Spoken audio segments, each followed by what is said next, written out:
오늘도 귀한 찬양대 찬양 감사드립니다. 하나님께서 영광 받으셨을 줄 믿습니다.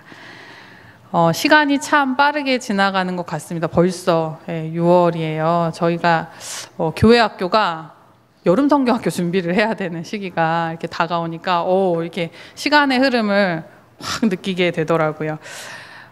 이렇게 시간이 빠르게 지나가면서 또 우리가 사는 이 시대도 정말 빠르게 변화하고 있습니다. 여러분 그걸 느끼면서 살고 계신지 모르겠어요. 시대예보라는 책을 쓴 작가가요, 이런 말을 했습니다. 이제 우리 시대는 대가족과 핵가족의 시대를 넘어서서 이제 핵개인의 시대가 왔다, 이런 이야기를 해요.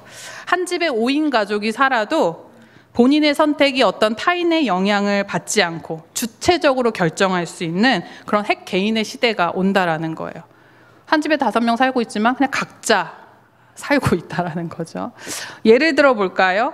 거실에서 옛날에는 우리 다 같이 TV를 봤잖아요. 리모컨 싸움이 있었어요. 아빠는 뉴스나 스포츠를 보고 싶어하고, 엄마는 드라마 보고 싶어하고, 애들은 뭐 음악 프로, 개그 프로 이런 거 보고 싶어하면 이 리모컨 싸움이 있었는데, 요즘에는 각자 자기 방에서 자기 핸드폰으로 자기가 보고 싶은 것을 보면서 그렇게 정말 핵개인의 시대를 살아가고 있다는 것을 확 느끼게 됩니다. 그리고 또 시대가 많이 변화해서요, 옛날에는 우리가 그 주민등록 등본 한번 떼려면 어디 가야 됐죠? 뭐 구청, 동사무소, 시청 이런 데 가야 됐죠. 공과금 한번 내려면 그 은행에서 처리를 해야 됐고, 전셋집 하나 구하려면 복덕방 가야 됐고요. 그렇죠? 근데 요즘에는 집에서 핸드폰으로 주민등록등본도 뗄 수 있고요. 뭐 공과금 처리하는 거는 어플로 다 해결할 수 있고, 어느새 그런 시대가 되었습니다. 요즘 식당에 가면은 서빙하는 직원이 나오다가 갑자기 로봇이 등장하기도 하고요. 또 많은 사람들이 얘기를 해요. 우리가 가지고 있는 많은 직업들이 이제 로봇이 대체할 것이다. 어떤 변화들이 진짜 우리 앞에 다가올 것인가. 기대도 되고 걱정도 됩니다. 이렇게 급속도로 시대가 변하면서 또 우리 사회에는 다양한 문제들이 발생하게 됩니다. 뭐 요즘에 많은 사람들이 얘기하고 있는 저출산 문제, 고령화 문제. 저희 집 근처에도 보니까 유치원이 있었는데 어느 날 다 이렇게 없어지더니 리모델링을 해가지고 노인 주야간 보호센터가 생겨났어요. 이제 점점 그렇게 바뀌어가는 것을 몸소 깨닫게 되더라고요.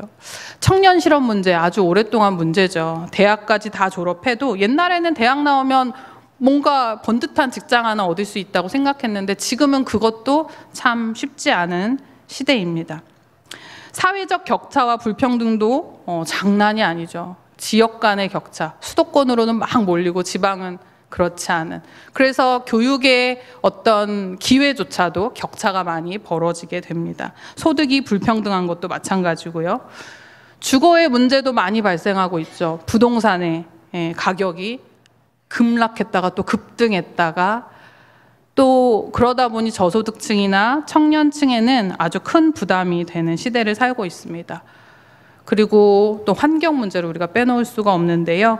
기후 변화를 통해서 우리가 다양한 환경 문제를 겪고 있고, 자연재해가 발생하는 것들을 우리가 눈으로 보고 있습니다. 이런 얘기들 쭉 늘어놓으면 우울하죠. 진짜 세상이 어떻게 되려고 이러나, 이런 생각이 들죠. 빠르게 변화하는 이 시대 속에서 단기간에 해결할 수 없는 이런 문제들을 직면하면서 우리는 뭔가 안타깝고 또 마음이 무거워지게 됩니다.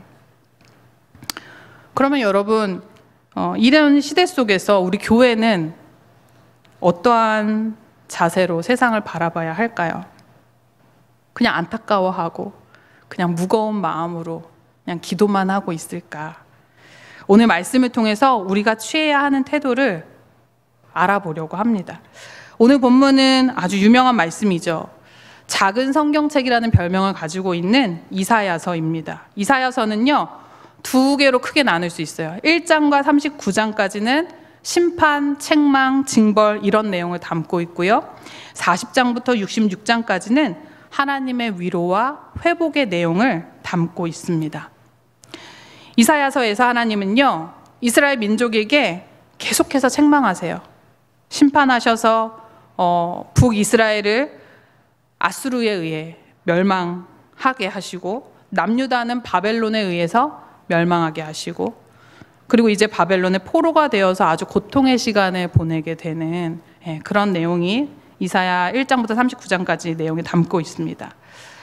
회개의 기회가 있었지만 이스라엘은 그 기회를 거절해버렸고, 하나님이 아닌 이방 나라와 사람들을 의지하면서 구원의 기회를 놓치고, 결과적으로는 이 시온과 예루살렘이 완전히 폐허가 되고 정말 그야말로 만신창이가 되어 버립니다. 그리고 이제 오늘 본문 40장에 도달을 하는 거예요. 1장부터 39장까지는 계속 징벌, 심판, 책망 이런 내용들을 계속 얘기하시다가 이제 40장에 갑자기 하나님이 이렇게 말씀하십니다. 우리 1절 말씀 한번 같이 읽어볼까요?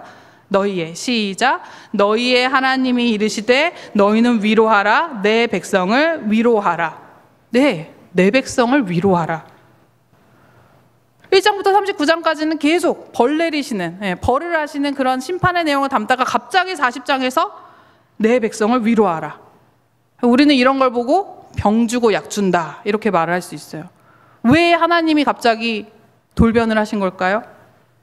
실컷 매로 막 때리시더니 왜 갑자기 너 많이 아팠지? 이렇게 위로하시는 거잖아요. 왜 하나님이 이중적인 분이셔서 그러실까요? 왜 하나님은 갑자기 태도를 바꾸셨을까요? 한국교회가 부흥과 성장을 한참 막 이룰 때, 그때는 부흥 강사들이 막 선포했어요. 우리는 죄인입니다. 여러분 회개하셔야 됩니다. 막 그러면 진짜 사람들이 막 눈물 콧물 쏟으면서 회개하고 변화되고 막 그런 시절이 있었어요. 말씀이 막 우리의 폐부를 찌르고 우리의 죄를 막 고백하면서 뜨겁게 회개하고 눈물 지으며 기도하던 그런 때, 다 우리 그럴 때에 하나님 믿고 지금까지 오게 된 거죠. 그런데 요즘은요, 많은 사람들이 한국교회의 침체기라고 이야기를 합니다. 교회도 고령화되었고 젊은 세대들이 많지 않고요, 가난한 성도들이 늘어가고 있고요. 그래서 요즘은 부흥 강사들도 참 찾기 어렵지만 부흥 강사들이 회개를 촉구하는 설교보다는 약간 지적인 설교들을 많이 하는 그런 분위기가 좀 바뀌어 있다라는 거죠. 시대가 변하니 설교의 스타일도 변화되는 것입니다. 여러분, 그래서 오늘 이사야 40장에서 갑자기 하나님이 무드가 바뀌셨어요.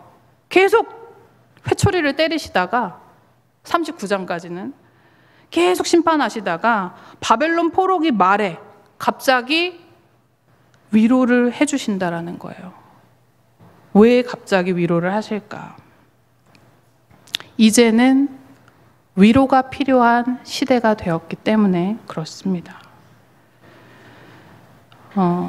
생각해보면 이 시대는 정말 전 세대적으로 위로가 많이 필요한 시대입니다. 모든 세대가요, 다 조금씩은 우울감을 겪고 있다고 그래요. 50대, 60대 그 이상의 어르신들은 상실로 인한 우울감이 있죠. 건강을 상실하고 직장을 상실하고 배우자를 상실하고 이런 상실로 인한 우울감을 겪고 있고요. 30, 40 세대들은 뭐 이제 경제적인 부담감, 자녀 양육, 직장 스트레스 이런 것들 때문에 우울감을 경험하고 있고요. 청년 시대는 취업과 결혼 문제 그런 것 때문에 우울을 경험합니다. 아동 청소년들도요, 일찍부터 경쟁 사회에 들어가기 때문에요, 아이들도 우울감을 경험하고 있습니다. 이렇게 전 세대 모두가 우리는 조금씩 불행한 삶을 살고 있다라는 거예요. 이 안타까운 현실이죠. 그렇다면 지금 우리 시대는 오늘 이 이사야 전편을 봤을 때 어디쯤에 와 있을까요? 1장부터 39장 사이에 있을까요? 아니면 40장부터 66장 사이 어느 지점에 와 있을까요? 저는 심판과 이 책망의 시기는 이제는 지나지 않았나라는 생각을 조심스럽게 해봅니다. 심판과 책망으로 변화하는 시기는 이미 지나고 지금은 40장과 66장 사이 어디쯤에서 하나님의 위로가 필요한 시기가 아닌가라는 생각을 해봅니다. 왜냐하면 회초리를 아무리 들어도 변화하지 않는 시대에 와 있다라는 거죠. 그런데 오늘 하나님께서 왜 그런 위로의 당근을 준비하셨을까? 하나님의 목적은 심판 자체가 아니라 우리의 회복에 있기 때문에 그렇습니다.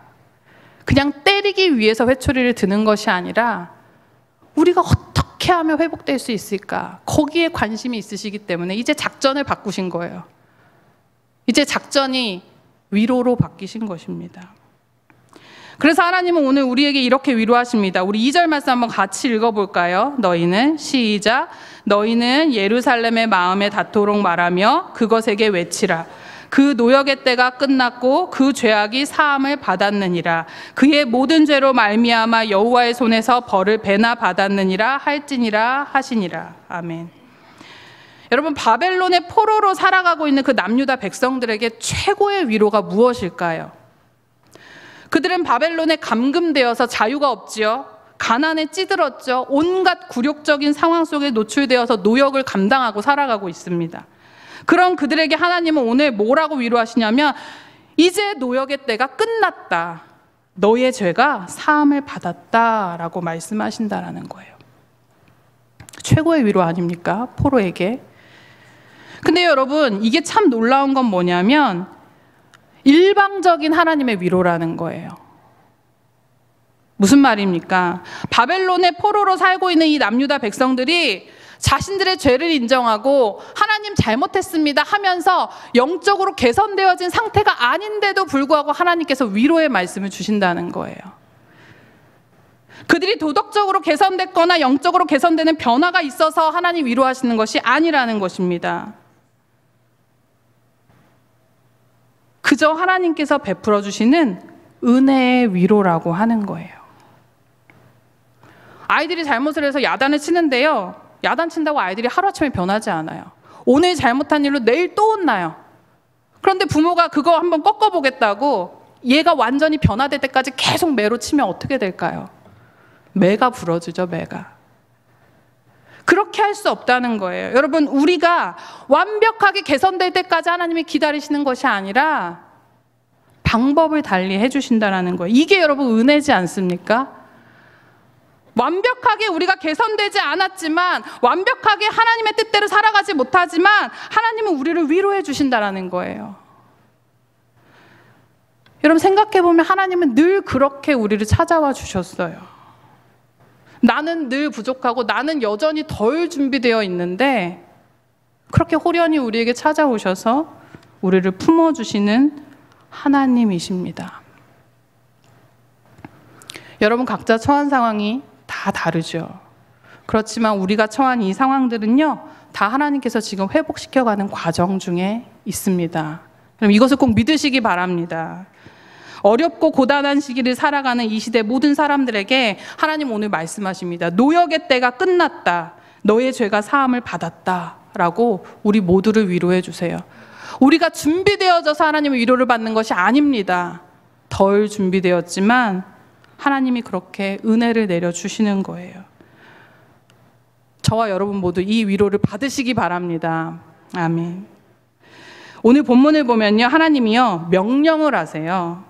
1절에서 보면은요, 너희는 위로하라 명령하시죠. 3절에 보면은요, 외치는 자의 소리여 블라블라 이러면서 위로하세요.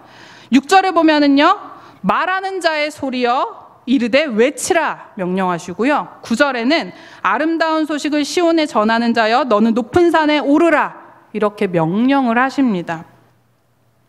그럼 여러분, 하나님은 누군가에게 명령을 하고 계시는 걸까요? 이 명령을 받을 사람이 도대체 누구일까요? 바로 하나님의 위로를 받은 사람입니다. 하나님의 위로가 마음에 와닿은 사람, 하나님의 위로를 통해서 하나님의 진짜 마음이 뭔지 알게 된 사람, 먼저 하나님의 위로를 받은 사람을 이야기하는 것입니다. 여러분, 하나님의 위로는요 바벨론 포로의 그 고달픈 삶 속에서 정말 그 영혼 깊은 곳까지 매만져 주시는 복음입니다. 복음. 이 복음을 곳곳에 전달해야 한다라는 거예요. 오늘 이 명령을 받은 사람은 폐허가 되어 절망 가운데 있는 예루살렘 사람들에게 복음을 전해야 하는 것입니다. 포로 생활로 날마다 소망을 잃고 살아가는 그들에게 복음을 전하는 것입니다. 만약에 여러분이 오늘 이 하나님의 말씀을 통해 위로를 받으셨다면 여러분이 오늘 그 명령을 받고 나아가야 하는 사람들이라는 거예요. 우리가 외치는 자의 소리가 되어야 하고요. 우리가 말하는 자가 되어야 하고요. 우리가 아름다운 소식을 시온에 전하는 자가 되어야 하는 것입니다. 여러분 위로를 다 받으셨나요?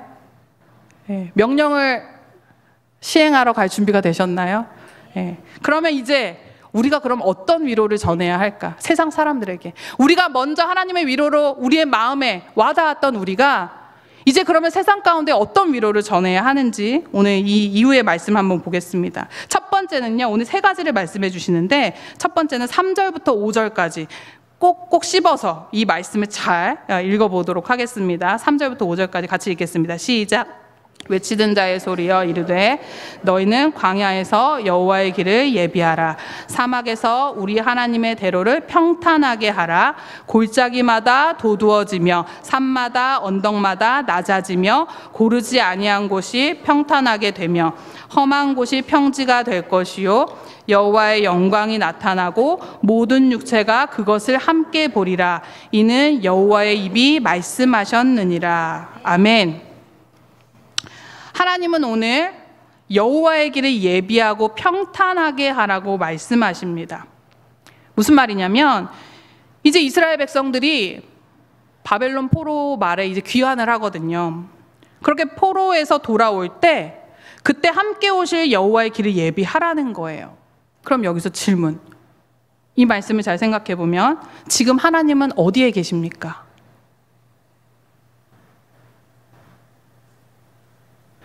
바벨론 포로 중에 함께 계신다라는 거예요. 이렇게 팔짱 끼고 저기서 포로로 오는 사람들을 기다리고 있는 것이 아니라 그들과 함께 오신다라고 오늘 기록하고 있어요. 그러니까 이게 뭐냐면 하나님은 남유다 백성들을 바벨론에 혼자 두지 않았다라는 거예요. 바벨론 포로 중에도 그들과 함께 거기에 계셨다라는 거예요. 그래서 그들이 돌아올 때 함께 오신다라는 거예요. 그냥 마중 나가서 기다리는 게 아니고요. 그들과 함께 계셨기 때문에 그들과 함께 예루살렘으로 돌아온다라는 것입니다. 여러분 하나님은 그렇게 언제나 우리와 함께 하십니다.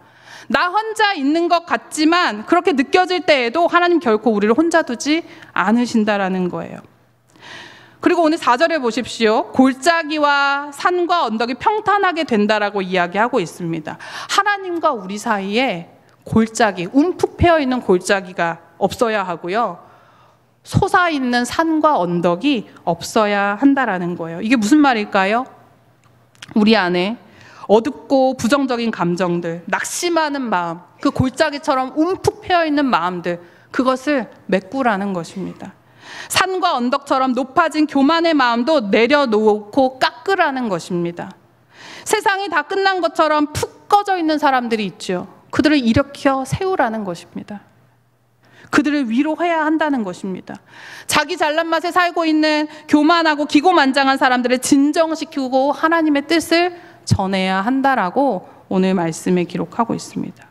여러분 그렇게 골짜기가 평탄하게 메워지고 산과 언덕이 평탄하게 깎아지며 그래서 여호와의 영광을 함께 보도록 예비하는 그 역할을 위로받은 우리가 해야 할 역할이라는 것이죠. 이것이 바로 첫 번째입니다. 우리가 무엇을 위로해야 하는가. 두 번째는요 6절에서 8절입니다. 이번에도 꼭꼭 씹어서 우리 말씀 한번 같이 보겠습니다. 말하는 자의 소리여 시작. 말하는 자의 소리여 이르되 외치라. 대답하되 내가 무엇이라 외치리이까 하니 이르되 모든 육체는 풀이요 그의 모든 아름다움은 들의 꽃과 같으니 풀은 마르고 꽃이 시듬은 여호와의 기운이 그 위에 붐이라. 이 백성은 실로 풀이로다. 풀은 마르고 꽃은 시드다. 우리 하나님의 말씀은 영원히 서리라 하라. 아멘. 오늘 이 바벨론 포로로 끌려간 남유다 백성들의 그 바벨론에서의 삶을 우리가 한번 상상해 보면 좋겠습니다. 어떤 삶을 살았을까요? 그 바벨론 땅에서. 아마도 그들은 바벨론 사람들과 자신의 처지를 비교하면서 아마 굉장한 위축감을 경험했을 것입니다. 그래서 오늘 하나님은요, 이 유명한 말씀을 하세요. 모든 육체가 풀이요 들의 꽃과 같다. 여러분, 이 말은 무엇입니까?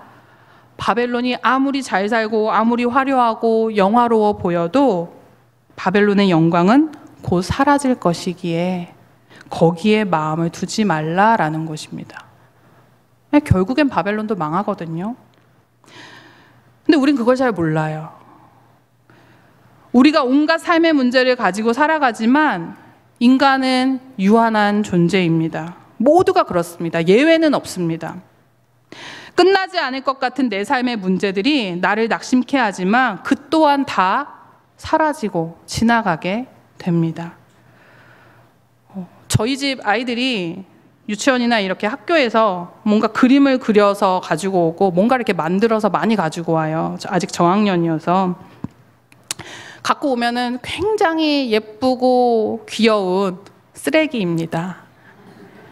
이게 너무 예쁘고 귀엽죠. 근데 그걸 한동안 잘 보이는 곳에 이렇게 전시를 해두고 저도 사진도 찍어놓고 하지만 언젠가는 버려야죠. 그거 유치원 때부터 계속 만들어 오는데 집에 한 곳에 쌓여 있으면 골치가 아프죠. 그래서 제가 몰래 잘 갖다 버리거든요. 근데 분리수거하다가 한두 번 들킨 적이 있어요. 아주 난리가 납니다. 마치 자기 살점 하나를 떼어진 것처럼 그렇게 울고불고 저를 원망의 눈초리로 그렇게 쳐다봐요. 근데 하나님이 우리를 보실 때 그렇지 않을까라는 생각을 해보게 되었습니다. 우리는 살면서 무엇에 그렇게 집착을 하나? 우리는 무엇에 그렇게 뭔가 소중한 마음을 여기고 있는가? 그것이 혹은 예쁘고 귀여운 쓰레기는 아닐까라는 생각을 해보게 되는 거죠. 어차피 하나님 부르시면 우리 아무것도 가지고 갈 수 없는 거 다 아시잖아요. 그렇죠? 빈손으로 와서 빈손으로 돌아갑니다. 그래서 부족하다고 낙심할 필요도 없고요. 넉넉하다고 자랑하거나 자만할 필요도 없고요. 우리는 그저 영원하신 하나님을 믿고 그분의 약속을 믿으며 끝까지 승리하며 이겨내도록 우리도 그렇게 살아야 하고 다른 사람들을 그렇게 위로해야 한다는 것입니다. 이게 두 번째 하나님의 명령입니다. 우리의 그 유한한 존재를 깨닫고 영원하신 하나님을 바라보며 살아가야 한다는 것이죠. 세 번째는 우리가 무엇을 위로해야 하는가? 우리 9절부터 11절 꼭꼭 씹어서 우리 같이 말씀 읽겠습니다. 시작. 아름다운 소식을 시온에 전하는 자여 너는 높은 산에 오르라. 아름다운 소식을 예루살렘에 전하는 자여 너는 힘써 소리를 높이라. 두려워하지 말고 소리를 높여 유다의 성읍들에게 이르기를 너희의 하나님을 보라 하라. 보라, 주 여호와께서 장차 강한 자로 임하실 것이요 친히 그의 팔로 다스리실 것이라. 보라, 상급이 그에게 있고 보응이 그의 앞에 있으며 그는 목자같이 양떼를 먹이시며 어린 양을 그 팔로 모아 품에 안으시며 젖먹이는 암컷들을 온순히 인도하시리로다. 아멘. 하나님은 오늘 하나님을 바라보라고 말씀을 하십니다. 절대적인 능력을 가지신 여호와께서 고통 중에 처한 이 남유다 백성들에게 오늘 본문에 보니까 10절에 강한 자의 팔로, 강한 자의 모습으로 오십니다. 또 11절에 목자의 모습으로 오셔서 백성들을 구원하시고 대적들은 보응하신다라고 그렇게 말씀하고 계세요. 여러분, 우리는 어디에 눈을 두며 살아가고 있습니까? 눈을 들어 산을 보니 도움 어디서 오나, 이 찬양 있잖아요. 그렇죠? 천지지 주 하나님 나를 도와주시네. 여러분, 우리가 세상을 바라보면요, 우리 인생은 진짜 한없이 괴로움 투성입니다. 그냥 비교 투성이에요. 비교와 경쟁으로 불만족 투성일 수밖에 없습니다. 누구는 몇 평에 사네, 누구는 차가 어떤 거네, 뭐 이러면서 누구는 어디에 여행을 갔네. 뭐 여러 가지들이 다른 사람의 삶들이 우리의 눈에 한 번에 들어와요. 그럼 당연히 비교될 수밖에 없거든요. 그런데 눈을 들어 하나님을 바라보면 하나님은 강한 팔로 우리를 다스리시며 상급을 주신다 약속해 주시며 우리를 위로해 주고 계십니다. 진짜 상급이 뭔지 믿는 자들은 알고 있죠. 특별히 오늘 11절 본문은요, 택한 백성들을 향한 하나님의 그 사랑의 마음이 정말로 느껴지는 그런 본문입니다. 목자같이 양떼를 먹이시며 어린 양을 그 팔로 모아 품에 안으시며. 여러분 한번 상상해 보십시오. 하나님이 우리를 얼마나 사랑하시고 귀하게 여기시는지 오늘 이 말씀을 통해 우리에게 알려주고 계십니다. 여러분, 그래서 잠깐 지나갈 이 세상으로부터 눈을 들어, 인생은 소풍이라고 하잖아요. 정말 눈 깜짝할 사이에 지나가 버리는 이 세상으로부터 우리가 눈을 들어 누구를 바라봐야 합니까? 영원하신 하나님을 바라보며 위로를 전해야 하는 것입니다. 여러분, 우리가 먼저 이 위로를 받지 않으면 다른 이들에게 위로를 전할 수 없습니다. 우리가 먼저 이 위로를 우리의 마음으로 몸소 느끼고 체험해야 합니다. 하나님을 바라보는 우리의 삶이 되어야 합니다. 우리의 삶의 최종 목표는 무엇입니까?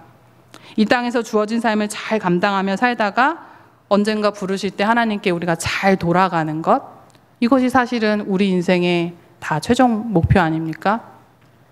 뭐 짊어지고 가실 거예요, 여러분? 그게 여러분의 인생 목표 아니시죠? 여러분, 그래서요, 우리는 단지 우리의 욕구만을 충족시키고 우리의 행복만을 쫓으면서 이 인생을 낭비할 수 없다라고 하는 것입니다. 최선의 고통이라는 책에 보면은 그 작가가 이런 얘기를 해요. 인간은 행복을 위해 사는 것 같지만 사실 인간은 의미 있는 삶을 살고 싶어 한다. 이런 말을 하거든요. 너무 공감이 됐어요. 맞구나, 그렇구나.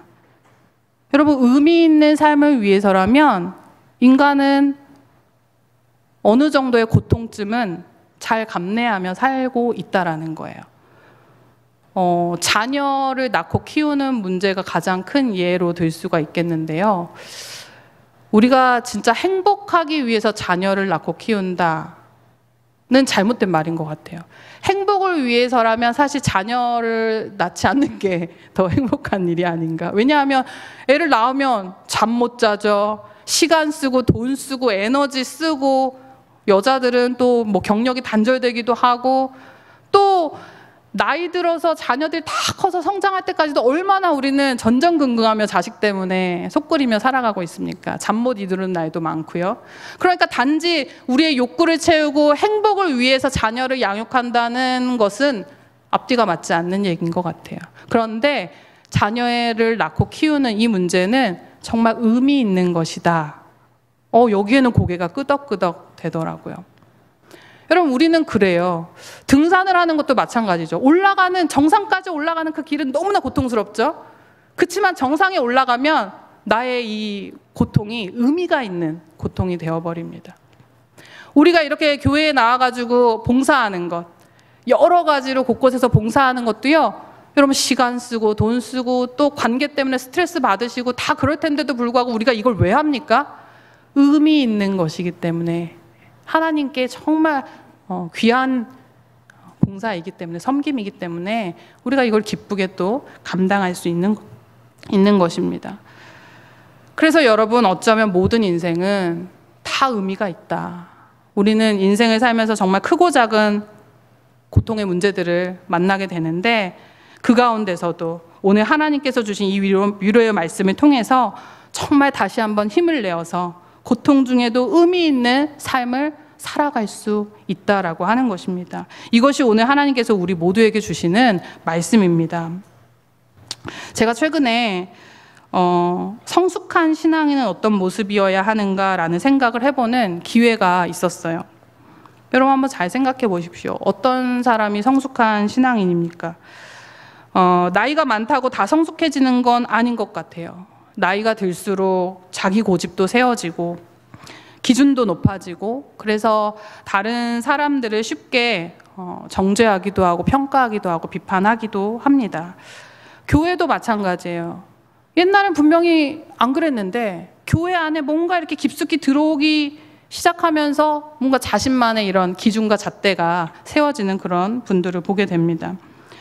그래서 사실은 저도 요즘에 저를 많이 돌아보게 돼요.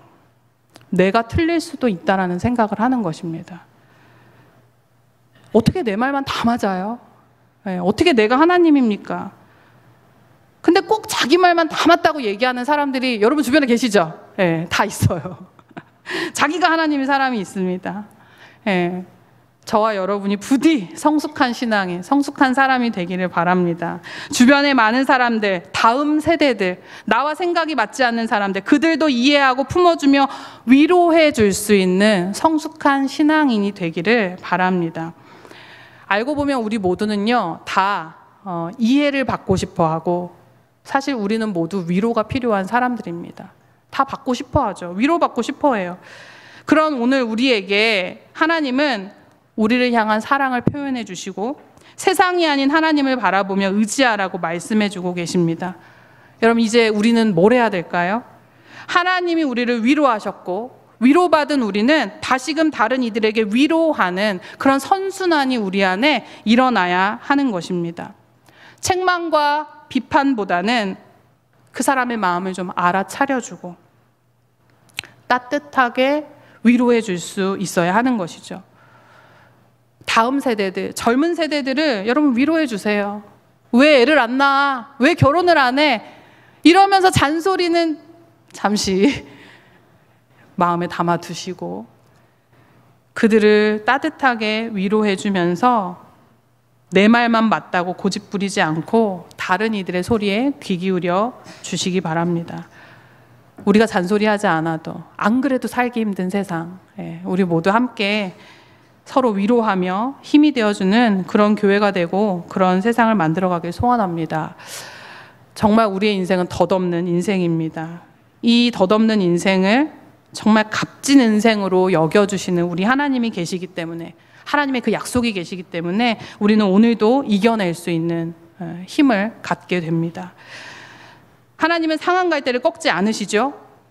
꺼져가는 심지를 끄지 않으신다라고 성경에 말하고 있습니다. 근데 때때로 사람은요, 스스로 꺼요. 스스로 자기의 그 갈대를 꺾어버리고요, 스스로 그 심지를 꺼버리는 거예요. 근데 하나님 아니거든요. 여러분, 그 위로하시는 하나님, 우리를 아껴주시고 사랑해주시고 끝까지 회복을 위해서 우리와 함께 하시는 그 하나님을 기억하면서 여러분 그 위로를 받으시고 그 위로를 다른 이들에게 잘 나눠줄 수 있는 우리 영남교회 식구들 될 수 있기를 바랍니다. 기도하겠습니다.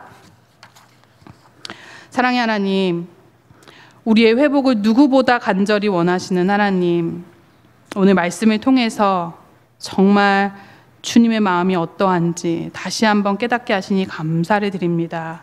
세상이 빠르게 변하고 우리가 감당해야 할 정말 여러 가지 문제와 고통들이 우리 앞에 놓여 있지만 우리가 결코 혼자가 아니며 하나님이 함께 하심을 의심하지 않는 저희들 다 되게 하여 주시옵소서.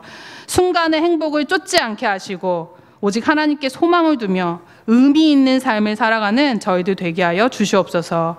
오늘 우리에게 주시는 하나님의 위로를 정말 감사히 받게 하시고 또 힘을 내어서 매일을 살게 하시며 다른 우리 주변의 사람들에게 그 위로를 그대로 전할 수 있는 성숙한 신앙인이 될 수 있도록 주여 우리 모두와 함께하여 주시옵소서. 주신 말씀 감사드리며 귀하신 예수 그리스도의 이름으로 기도드립니다. 아멘.